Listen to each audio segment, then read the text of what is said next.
Our guest on This is America in the World is Dr. Arikana Chihombori-Quao. Her Excellency is the Ambassador representing the African Union in the United States, and she's chair of the African Union African Diaspora Health Initiative. The ambassador has practiced medicine in Tennessee for 25 years. Madam Ambassador, so good to sit with you today. Thank you for having me. We'll talk about Africa. When you look at Africa today, what do you see? I see an amazing continent, a continent that is endowed with everything and anything the world could ever need. I see a continent that is full of hope, a continent that has some of the most incredible, resilient people I've ever met. When you really honestly look at what Africa and its people have been through, most other ethnic groups would be extinct by now. But we are resilient. We are human beings who are just so committed to survive against all odds. But nonetheless, we are waking up. We're also a continent that's been sleeping. Let me say we were put to sleep.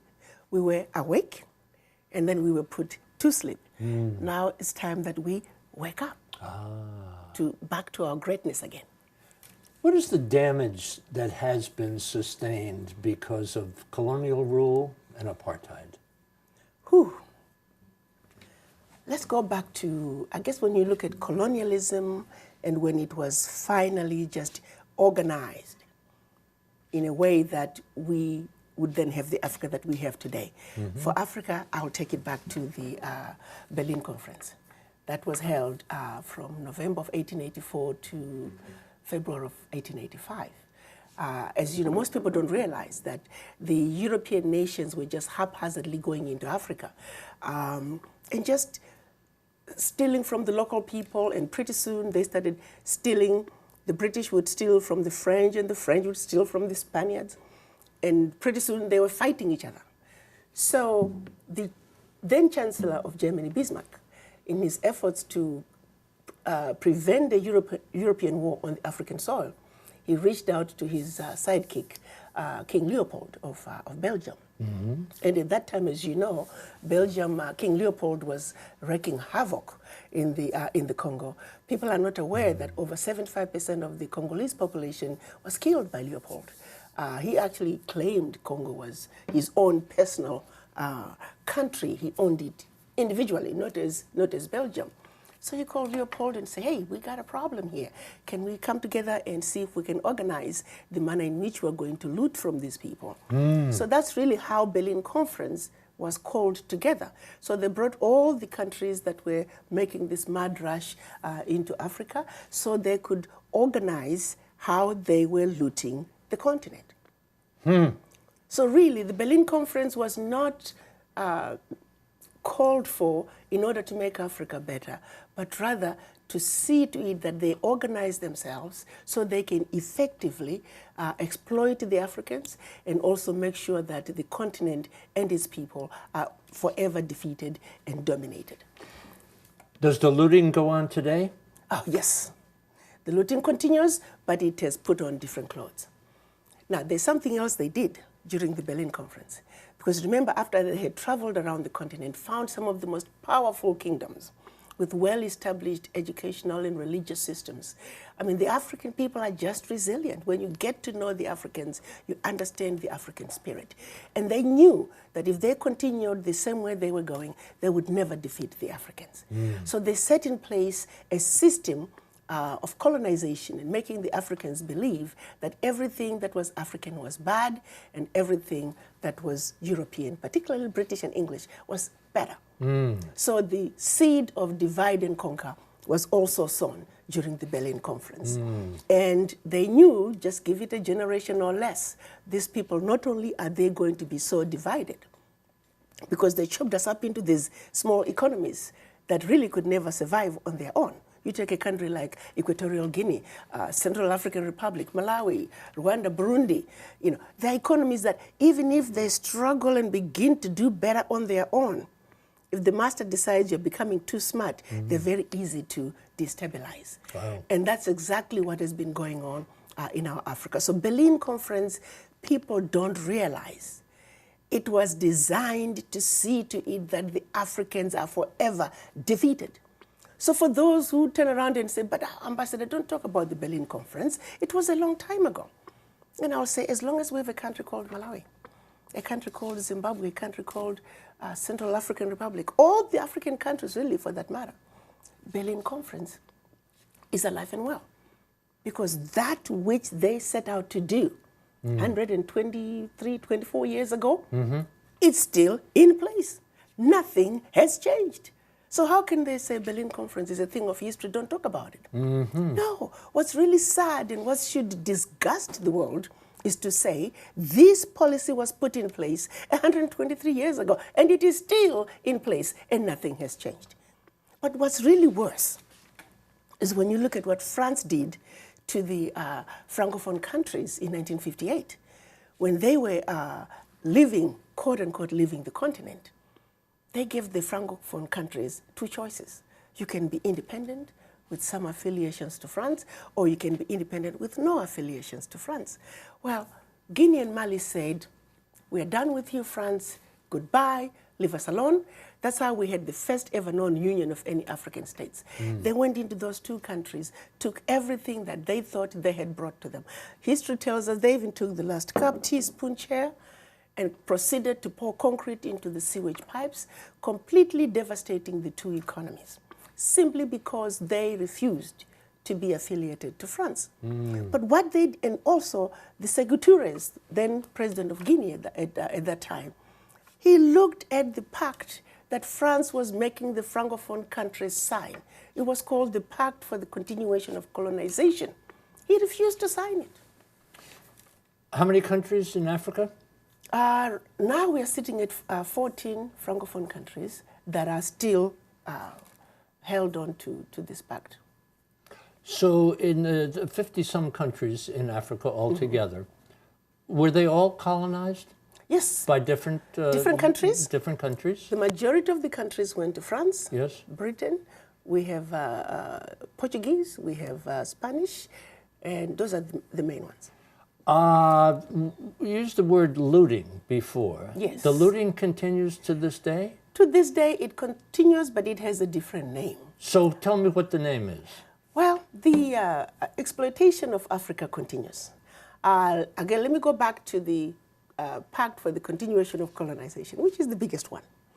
The Francophone countries were told you, because we brought you the idea that you can sit at a table and eat with a fork and knife, we brought you tea, we built some roads and told you about going to school, we're going to call that colonial debt. So there's a fee for that and you need to pay for it. They were also told that you must speak French as your official language, and it must be your language of instruction in schools, and we will be the one to design your educational system. And then also, your money.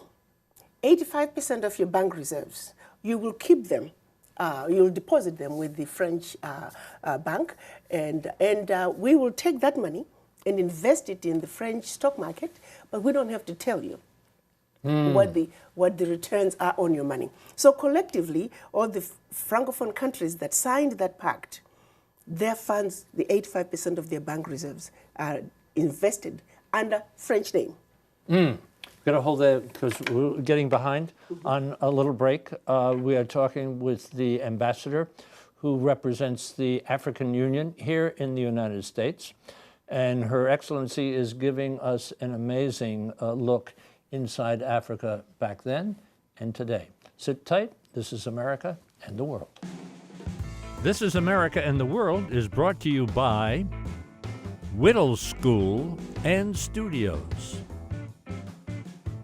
the U.S.-China Education Trust and F.Y. Chang Foundation, guided by Julia Chang Block, President, the League of Arab States, the Republic of Haiti, the Rotendaro Family Trust, Japan, History hospitality, and advanced technology, sharing tomorrow. The Forerunner Foundation, dedicated to forward-thinking public policy. And the Embassy Series, uniting people through musical diplomacy, presenting international artists in diplomatic settings. Madam Ambassador, about 50 countries, a little bit more, 50 countries? 55. 55. Population of Africa? 1.27 billion. 1.27 billion people. Mm-hmm. Give me a couple of success stories. Success stories, we are having increased rates of literacy. We have many African countries that are increasing their GDPs. 6 of the top 10 fastest growing economies in the world are in Africa. Mm-hmm. So there's a lot of good news coming out of Africa. But again, because of this same strategy of branding Africa as a diseased and dying continent where people are constantly at war with each other, people are not seeing the good news out of Africa. So what are the myths? What are the myths about Africa? Just name 3 things that we should get in our minds that when Africa is in the conversation or Africa is in the news, that we should be thinking about. 3 myths. 1, Africa is the richest continent on earth by far. Hello? No, yes. no continent comes even close. 1. 2, we are all Africans because life began in Africa. Life as we know it, I can tell you, my brother, right now, you do your DNA testing, I can tell you a good 50% of you is African. We are all Africans. And thirdly... Proud to be. Proud. Thank you. Thank you. Thank you. And then thirdly, I want everybody to know about the wonderful news coming out of Africa. Remember we were talking about the Berlin Conference, how we were designed to fail through these little countries, we were divided up? Well, guess what? Game is over. April this year, we saw our leaders come together and signing the African Continental Free Trade Agreement. Yes. Yes, so we have 50 countries that have already signed, and we're going through the process of ratifications. We only need 22 of the 50 to ratify. Already we have 10 ratifications deposited with the African Union. So free trade agreement in Africa. In Africa. For African countries. We're going to negotiate as one bloc. We have made a commitment as Africans that the only way we can survive, which is what our Pan-African fathers wanted, to speak with one voice, one continent, one voice. And we're finally getting there. We're finally beginning to bury the Berlin Conference. Okay, African Union. What is it? What is it all about? African Union. Remember when our Pan-African leaders met in 1964 and created OAU? It was during that wonderful Organization of African Unity. That's when Kwame Nkrumah proclaimed Africa was for the Africans and African Union now. 55 years later, we are yet to attain that perfect African Union. But that's okay. We are getting there. He also proclaimed you were not African because you were born in Africa, but rather you were African because Africa is born in you. Now, this is the most beautiful part. Yes. Nice. As I've lived in this country, I've met many people who may never have been born in Africa or never have even set foot in Africa, but they have Africa born in them. So I see a lot of brothers and sisters who may not look like me, but they're definitely Africans. Since 1964, after the creation of the OAU, the whole purpose of the OAU was to rebuild the Africa and destroy the boundaries that were imposed upon us during the Berlin Conference. It's been difficult because remember that seed of divide and conquer, it's deep among us. Trying to get us to work together, we are so divided among tribal lines, religious lines, even now racial lines and national lines. So we are very divided people. But getting us to realize that we are suffering from the legacy of colonialism is work in progress. We must keep preaching. People must have a serious conversation with the image in the mirror because the healing starts here. How about your job, your mission? My mission, I have sent here by the 55 African heads of states and my chairman, Musa Faki Mahamat, 2 major mandates: to promote Africa in the Americas and also to strengthen the bridges between Africa and the Americas and to bring the children of the diaspora back home. There are challenges, of course. Yes, there are. Poverty still. Yes, conflict, very much so. conflict. literacy, but education, moving along. Health, you're a physician. Serious. You're a physician. That is a serious problem. People are not aware. If all the continental African doctors were to return home today, we're only going to meet about 20% of the need.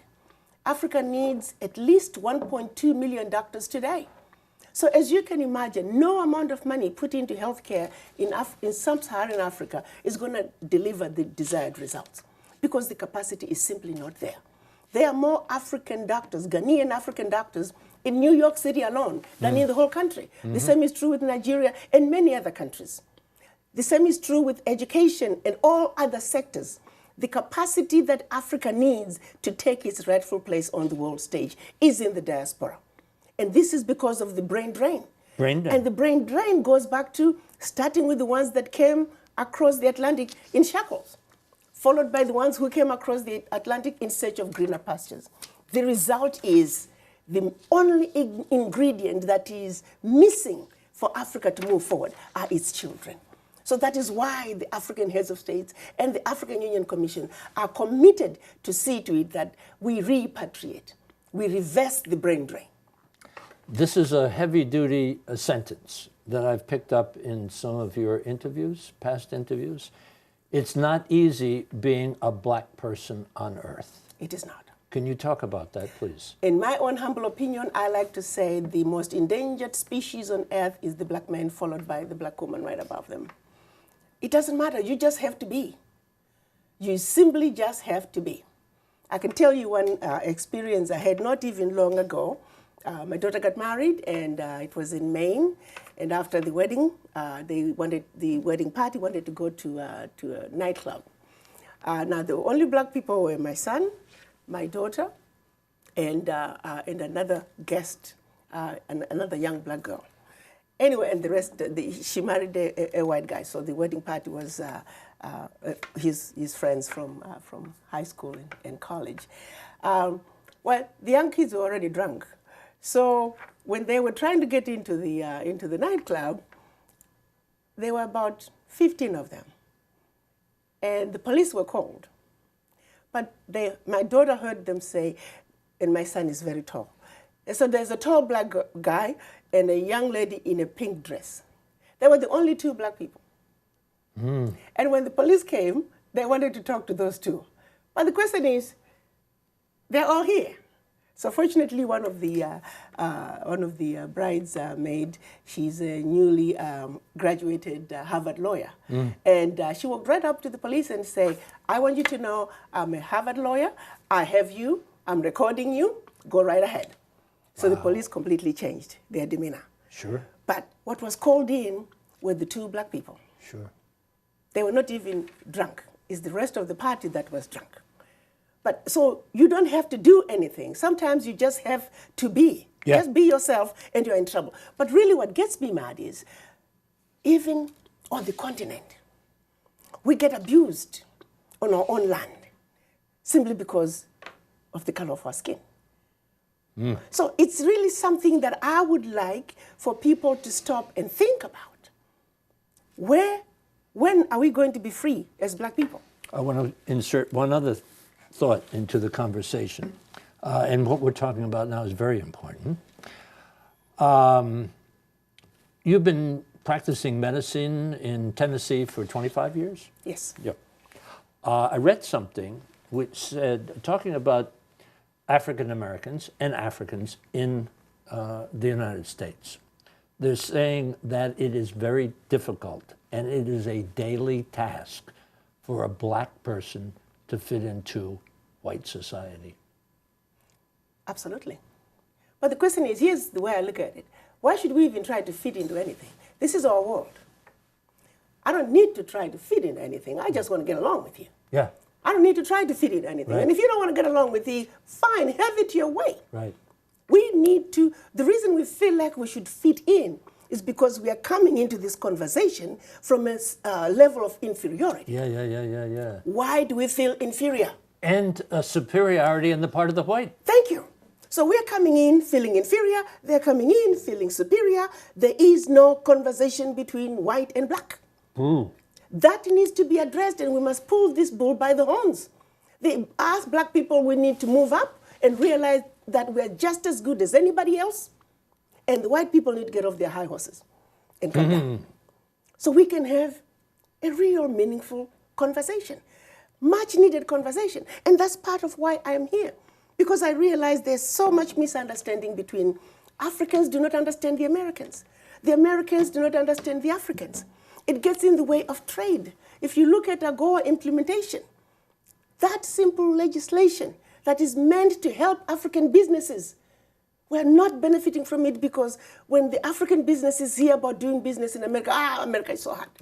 No, honey, it may be a lot of papers, but all you gotta do is cross every T and dot every I, one page at a time, and you'll get it done. But because it's America, there's a wall that falls, and it's difficult. You're representing the African Union in the United States. Correct. On a scale of 0 to 10, what's the relationship between Africa and the United States? I can honestly tell you right now, and I'm preaching whenever I have an audience to preach, America is still the most preferred trading partner by Africa. But my biggest fear right now, I see America slowly losing its place. I often say... Its place where? In Africa, in terms of being preferred. Because America is still... On a scale of 0 to 10? On a scale of 0 to 10, America is still number one. Well, that's the desire, but how would you say the relationship is between the two countries? Number one? It's still good. That's what I'm saying. So caution is to say, America, in order for you to maintain your position, this game is a new game. You need to call for timeout. You need to re-strategize. President Trump is a businessman. Yes. How do you sell a businessman on the importance of Africa? Well, I think President Trump is a businessman who likes to negotiate, and he wants to always end up with the upper hand, and I don't blame him. That's why Americans appointed him. He is there to come out with the best deal for America, period. And he wants to get that deal by any means necessary. We, the Africans, must also stand up and realize that if you're going to negotiate with America, you better be on your P's and Q's. You must have all your antennas up and be ready to fight, because the Americans are not going to come in and let you just beat up on them. But at the same time, let me look at it this way as well. Going back to the Berlin Conference, we are already at a disadvantage. How do you take Togo and put Togo in the same boxing ring with the United States?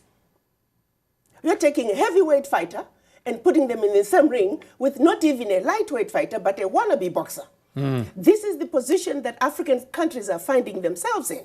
They are not heavyweights. These are little boys who are constantly being put in the same heavyweight boxing ring with the big boys. Now, when we come together as a continent, as Africa, we are a heavyweight. We belong in the same boxing ring with the United States, with China, with India, with Europe. Rightful place? Going for the rightful place. Rightful place, because right now we vacated that place and others have been taking that place. Game is up. Africa must take its rightful place as one continent, one heart, one voice.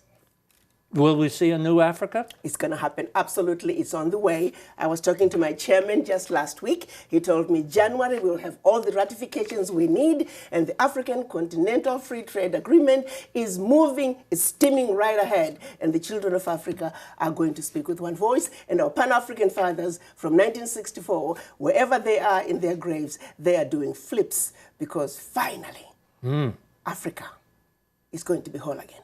So you have hope? Very much so. That's all we got. What are we missing? The understanding and appreciation of Africa and its people. What's the biggest lesson you've learned in your life? The biggest lesson I've learned in my life is that love conquers all. And that if we can just love each other and accept each other as humanity, regardless of the color of your skin, because this really is, the color of your skin is nothing. At the end of the day, we are one. So if we can just learn to love and respect and appreciate each other, this world is an amazing place. So when we look at the news, television, or hear it on radio, or pick up a newspaper, one thought you want us to take. One thought. Africa is an amazing continent. And everything that you have read negative about Africa, it is all false. Take another look at Africa with a clean eye. Take another look at Africa with a clean eye. Absolutely. Lovely.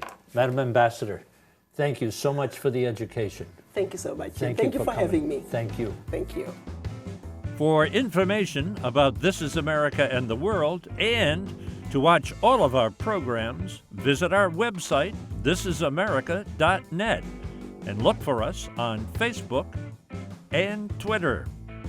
You can listen to all of our ambassador interviews on our podcast, The Ambassador Series. It's available on our website and iTunes. This Is America and the World is brought to you by Whittle School and Studios,